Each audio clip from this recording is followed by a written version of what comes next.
നമ്മൾ ഇന്ന് മോർണിംഗ് വാക്കിനായി എത്തിയിരിക്കുന്നത് മട്ടാഞ്ചേരിയിലാണ്. മട്ടാഞ്ചേരി ജൂതത്തെരുവിലാണ് നമ്മളുള്ളത്. അപ്പോൾ നമ്മൾ വന്ന വഴിയിലൊക്കെ തന്നെ കണ്ടു കഴിഞ്ഞാൽ അറിയാം. ഒരുപക്ഷെ നല്ല ഇരുട്ടുള്ളതുകൊണ്ട് പ്രേക്ഷകർക്ക് അത്രമാത്രം ക്ലാരിറ്റിയോട് കാണാൻ പറ്റുമെന്ന് അറിയില്ല. എന്നാലും ഇവിടെയുള്ള ബിൽഡിങ്ങുകളൊക്കെ വളരെ പഴക്കമുള്ള ബിൽഡിങ്ങുകളാണ്. അപ്പോൾ ഇതെല്ലാം പറയുന്ന ഒരുപാട് വലിയ പാരമ്പര്യമുണ്ട്. ഇതെല്ലാം പുറത്ത് വിടുന്ന കുറെ ചരിത്രമുണ്ട്. അപ്പോൾ അതൊക്കെ പോകെ നമുക്ക് മെല്ലെ പറയാം. ഇവിടെയൊക്കെ ഒരുപാട് വർഷം പഴക്കമുള്ള കുറെ കെട്ടിടങ്ങളുണ്ട്. ഇപ്പോൾ ഇവിടുത്തെ ഈ ജൂത കുടിയേറ്റത്തെ കുറിച്ചൊക്കെ എല്ലാവർക്കും അറിയുന്നതാണ്.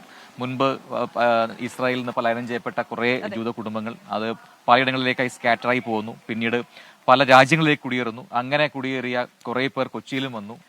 അതിൽ തന്നെ അത് ലോപിച്ച് ഇപ്പോ അവരുടെ എണ്ണം ഇല്ലാതായിരിക്കുന്നു. പക്ഷേ 26ഓളം ആൾക്കാർ മാത്രമേ ഇപ്പൊ കേരളത്തിൽ ജൂതന്മാരായിട്ടുള്ളൂ എന്നാണ് കണക്കുകൾ പറയുന്നത്. അതിൽ തന്നെ മാറ്റങ്ങൾ ഉണ്ടാവാം എന്തായാലും. പക്ഷേ ഈ കെട്ടിടങ്ങളൊക്കെ അതിന്റെ പ്രതീകങ്ങളാണ്.